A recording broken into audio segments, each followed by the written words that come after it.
Hello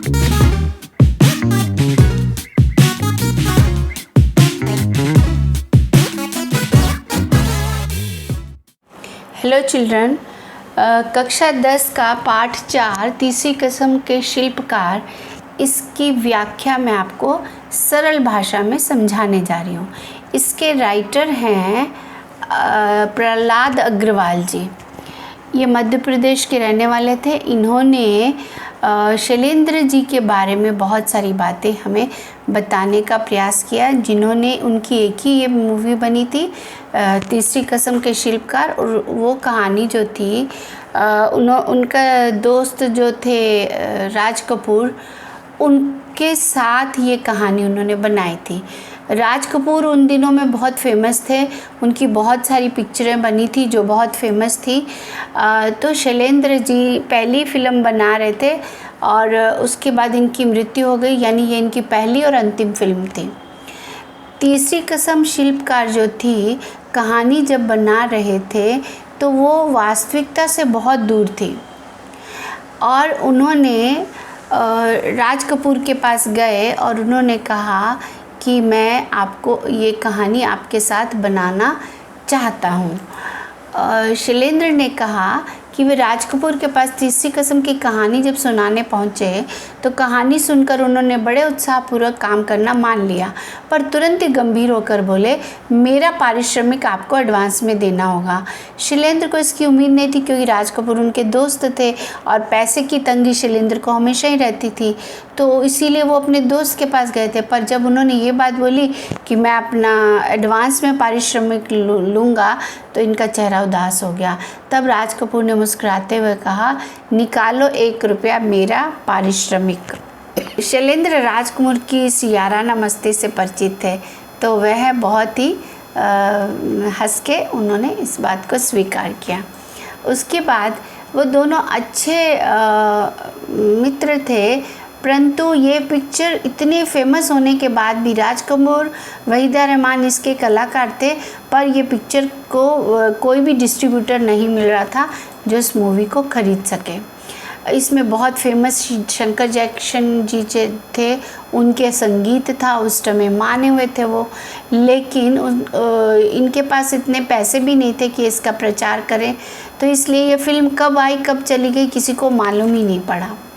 ऐसा नहीं कि शैलेंद्र 20 सालों तक फिल्म इंडस्ट्रीज़ में नहीं रहते, वो फिल्म इंडस्ट्रीज़ के तौर तरीक़ों से जानकार थे तौर तरीक़ों के, परंतु उन्हें जब उनकी पिक्चर में जब गाने दिए गए, 10 दिशाएं की कहानियाँ या प्यार हुआ इकरार हुआ, तो ये शंकर जयकिशन ने गाने तो ज़रूर गाए, परंतु उन्होंने कहा कि ये तुम्हारा जो लय है, ये संगीत वर्ड्स हैं वो सही नहीं है। पर इन्होंने किसी की नहीं सुनी, इन्होंने अपने मन की सुनी और उस पिक्चर को इन्होंने बनाया।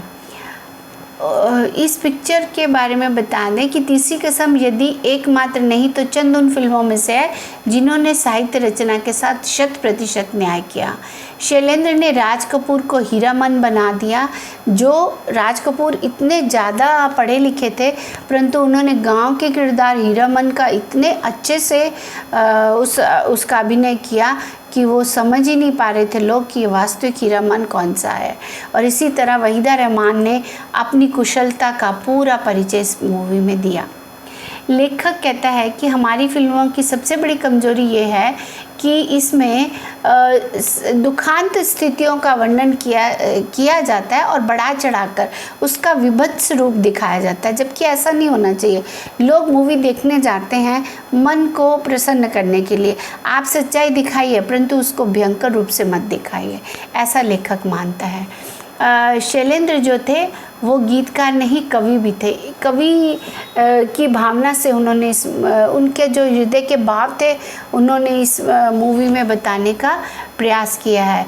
मुकेश की आवाज़ में शैलेंद्र का यह गीत तो अद्वितीय बन गया था। सजनवा बैरी होए हमार, चिट्ठिया हो तो हर कोई बाँच ले, इस तरह का ये गाना बहुत फेमस हुआ।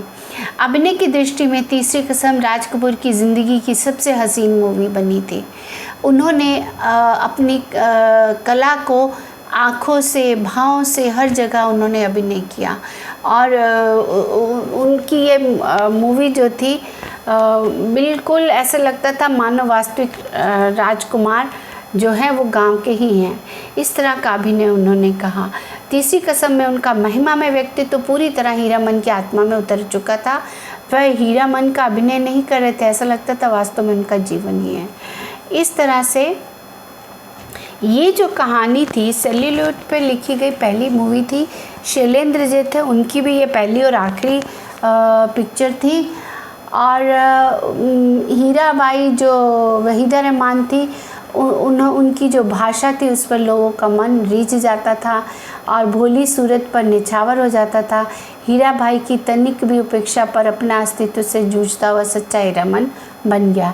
तीसरी कसम की पटकथा मूल कहानी के लेखक फणीश्वर नाथ रेणु ने स्वयं तैयार की थी। कहानी का रेशा रेशा, उसकी छोटी छोटी बारीकियों फिल्म में पूरी तरह से उतारा। लेकिन ये मैं आपको बताना चाहूँगी चिल्ड्रन, शैलेंद्र की मृत्यु के बाद ही ये पिक्चर चली। फिर इतनी पिक्चर चली कि इसमें इनको बहुत सारे राष्ट्रीय अंतर्राष्ट्रीय पुरस्कार भी दिए गए और इसमें इनको बहुत से पुरस्कार मिले और ये पिक्चर बहुत फेमस हुई, बहुत चली। उनकी मृत्यु के बाद लोगों ने इनके किरदारों को भी बहुत पसंद किया। मुझे ये जो तीसरी कसम की व्याख्या मैंने जो की है, मुझे लगता है आपको मेन बिंदु एकदम से समझ में आ गए होंगे। बाकी मेरा ये वीडियो जब आप देखेंगे इसमें पूरी विस्तृत जानकारी है, आपको अच्छे से समझ में आएगा। धन्यवाद चिल्ड्रन, मिलते हैं फिर एक नए विषय के साथ।